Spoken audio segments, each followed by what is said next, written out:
Good morning, all. Our next topic is economic order quantity or EOQ. EOQ is the optimal inventory size that should be ordered with the supplier to minimize the total annual inventory cost of the business. ഒരു ബിസിനസ്സിൻ്റെ ടോട്ടലായിട്ട് വരുന്ന annual inventory cost കുറയ്ക്കാൻ വേണ്ടിയിട്ട് എത്ര size order ചെയ്യണം എന്നുള്ളത് fix ചെയ്യുന്ന അല്ലെങ്കിൽ ആ ഒരു ലെവൽ ഓഫ് ഇൻവെൻ്ററി സൈസിനെയാണ് EOQ എന്ന് പറയുന്നത്, എക്കണോമിക് ഓർഡർ ക്വാണ്ടിറ്റി. അതൊരു ഒപ്റ്റിമൽ ഇൻവെൻ്ററി സൈസാണ്. അപ്പോൾ ആ ഒരു ഒപ്റ്റിമൽ ഇൻവെൻ്ററി സൈസിൻ്റെ പ്രത്യേകത എന്താണെന്ന് വെച്ചാൽ അതിൽ ഹോൾഡിംഗ് കോസ്റ്റും ക്യാരിയിങ് കോസ്റ്റും ഹോൾഡിംഗ് കോസ്റ്റും ഓർഡറിങ് കോസ്റ്റും മിനിമം ആയിരിക്കും. Economic order quantity is also known as optimal order size and optimal order quantity.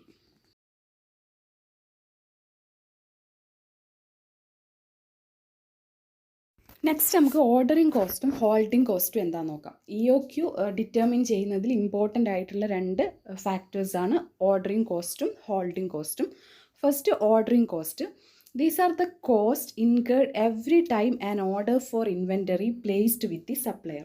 ഓരോ പ്രാവശ്യവും ഒരു സപ്ലയർ അടുത്ത് നമ്മളൊരു കമ്പനി ഒരു ഓർഡർ പ്ലേസ് ചെയ്യുമ്പോൾ ഉണ്ടാവുന്ന കോസ്റ്റിനെയാണ്, എക്സ്പെൻസസിനെയാണ് ഓർഡറിങ് കോസ്റ്റ് എന്ന് പറയുന്നത്. അതിനുള്ള എക്സാമ്പിൾസാണ് എന്ത്? ടെലിഫോൺ ചാർജസ്, ഡെലിവറി ചാർജ്, പിന്നെ invoice verification expense, payment processing expense. അതായത് നമ്മളിപ്പോൾ ഒരു ഓർഡർ പ്ലേസ് ചെയ്യാൻ വേണ്ടിയിട്ട് സപ്ലയറുടെ കോൺടാക്ട് ചെയ്യുന്ന ടെലിഫോൺ ചാർജസ്, പിന്നെ അതിൻ്റെ ഇൻവോയ്സ് വെരിഫൈ ചെയ്യുമ്പോൾ വരുന്ന ആ ഒരു എംപ്ലോയിക്ക് വരുന്ന എക്സ്പെൻസ്, അതുമായിട്ട് റിലേറ്റഡ് ആയിട്ടുള്ള പ്രിൻറ്റിങ് ചാർജസ്, കാര്യങ്ങൾ, അതൊക്കെയാണ് ഓർഡറിങ് കോസ്റ്റിൽ വരിക.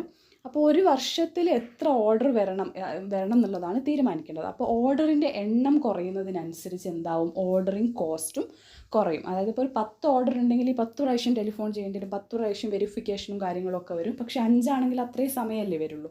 അപ്പോൾ നമ്പർ ഓഫ് ഓർഡേഴ്സ് കുറയുന്നതിനനുസരിച്ച് എന്ത് ചെയ്യാൻ പറ്റും? ഓർഡറിങ് കോസ്റ്റ് കുറയ്ക്കാൻ പറ്റും. ഇനിയുള്ളത് ഹോൾഡിംഗ് കോസ്റ്റ് അല്ലെങ്കിൽ ക്യാരിയിങ് കോസ്റ്റ്. നമ്മൾ സാധനങ്ങൾ സ്റ്റോറേജ് ചെയ്യുമ്പോൾ അല്ലെങ്കിൽ വെയർ ഹൗസിൽ കീപ്പ് ചെയ്യുമ്പോൾ, ഹോൾഡ് ചെയ്യുമ്പം വരുന്ന എക്സ്പെൻസസ് ആണ്. These are the cost incurred to hold the inventory in a store or warehouse. അപ്പോൾ അതിന് വരുന്ന എക്സ്പെൻസ്, നമ്മൾ സ്റ്റോറിന് ഇപ്പോൾ റെൻറ്റ് കൊടുക്കുന്നുണ്ടെങ്കിൽ അത്, പിന്നെ സ്റ്റോറിൽ കുറേ കീപ്പ് ചെയ്തിട്ട് എന്തെങ്കിലും നാശനഷ്ടങ്ങൾ ഗുഡ്സിന് വരികയാണെങ്കിൽ അത്, പിന്നെ ഫ്രീസർ ഫെസിലിറ്റി അങ്ങനത്തെ കാര്യങ്ങളൊക്കെ വേണമെങ്കിൽ അതിനൊക്കെ വരുന്ന എക്സ്പെൻസാണ് ഹോൾഡിംഗ് കോസ്റ്റ് അല്ലെങ്കിൽ ക്യാരിയിങ് കോസ്റ്റ് എന്ന് പറയുന്നത്.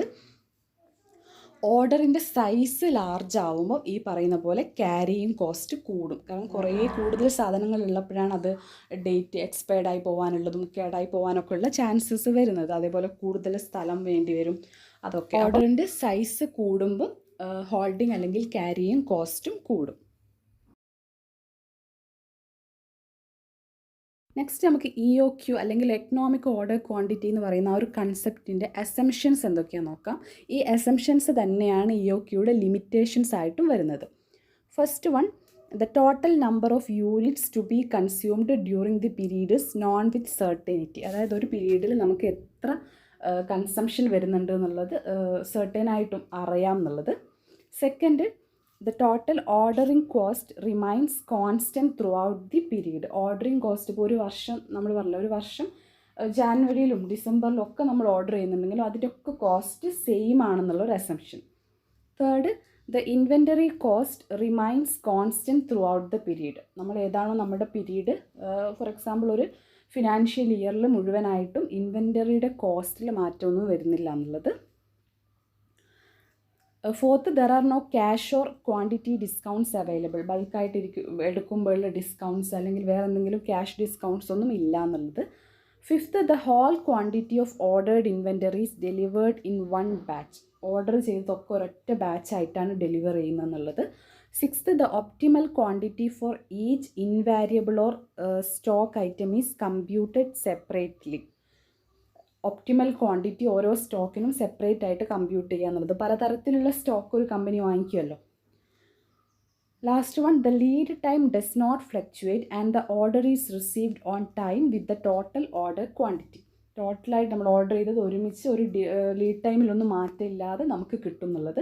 അപ്പോൾ ഈ അസംഷൻസ് പലതും തന്നെ എന്താണ്? റിയലിസ്റ്റിക് അല്ല. അതുകൊണ്ട് തന്നെ ഇതൊക്കെ തന്നെയാണ് EOQയുടെ ലിമിറ്റേഷൻസ് ആയിട്ടും കാണുന്നത്. കാരണം throughout the year ordering cost same ആയിരിക്കും, ഇൻവെൻട്രി കോസ്റ്റ് സെയിം ആയിരിക്കും, അതിനൊന്നുള്ള ചാൻസ് ഇല്ലല്ലോ. എപ്പോഴും മാർക്കറ്റിൽ പ്രൈസിലൊക്കെ ഫ്ലക്ച്വേഷൻസ് ഉണ്ടാവും.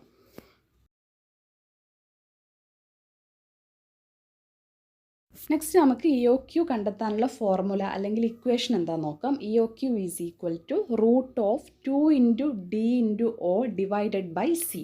Here D is equal to demand per year, O cost per order, C is equal to cost of holding per unit of inventory.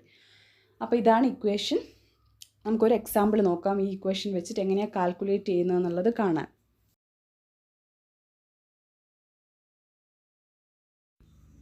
The material PQ is used uniformly throughout the year.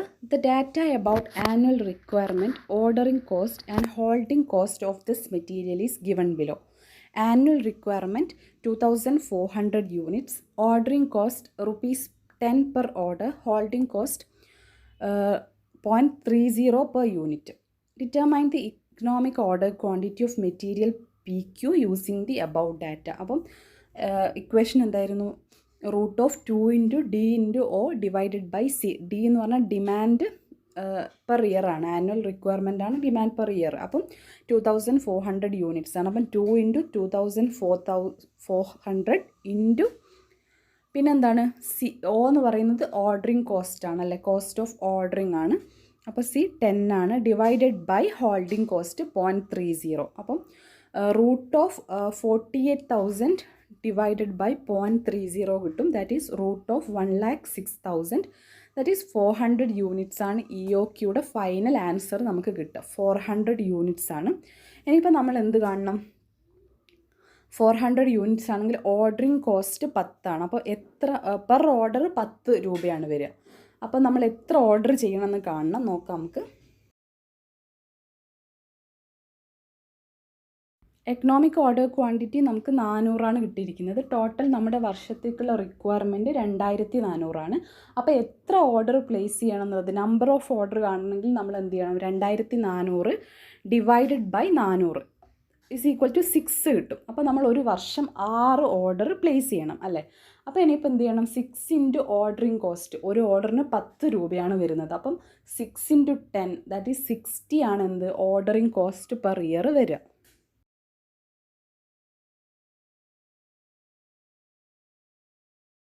Ordering cost is equal to number of orders per year into cost per order, that is 6 into 10 60 കിട്ടും. ഇനി holding cost ആണ്. Holding cost is equal to average units into holding cost per unit ആണ്. ഇവിടെ average unit എന്ന് പറഞ്ഞാൽ half of economic order ക്വാണ്ടിറ്റിയാണ്. Economic order ക്വാണ്ടിറ്റീൻ്റെ പകുതിക്കാണ് നമ്മൾ ആവറേജ് യൂണിറ്റ്സ് കൊണ്ട് ഉദ്ദേശിക്കുന്നത്. അപ്പോൾ 400 ഡിവൈഡഡ് ബൈ 2 ദാറ്റ് ഈസ് 200 വരും. പിന്നെ ഹോൾഡിംഗ് കോസ്റ്റ് പെർ യൂണിറ്റ് 0.30 ആണെന്ന് തന്നിട്ടുണ്ട്. അപ്പം 200 into 0.3 that is 0.30 that is 60 വരും. അപ്പോൾ ഈ ഓർഡറിങ് കോസ്റ്റും ഹോൾഡിംഗ് കോസ്റ്റും കൂടെ കൂട്ടുകയാണ് വേണ്ടത്. അപ്പോൾ രണ്ടും 60 ആണ്. അപ്പം 120 ആണ് എന്ത് വരിക? Ordering cost plus holding cost. അപ്പോൾ ഈ രീതിയിലാണ് ഇക്കണോമിക് ഓർഡർ ക്വാണ്ടിറ്റി കണ്ടെത്തിയിട്ട് ബാക്കി വരുന്ന കോസ്റ്റും കാണാം.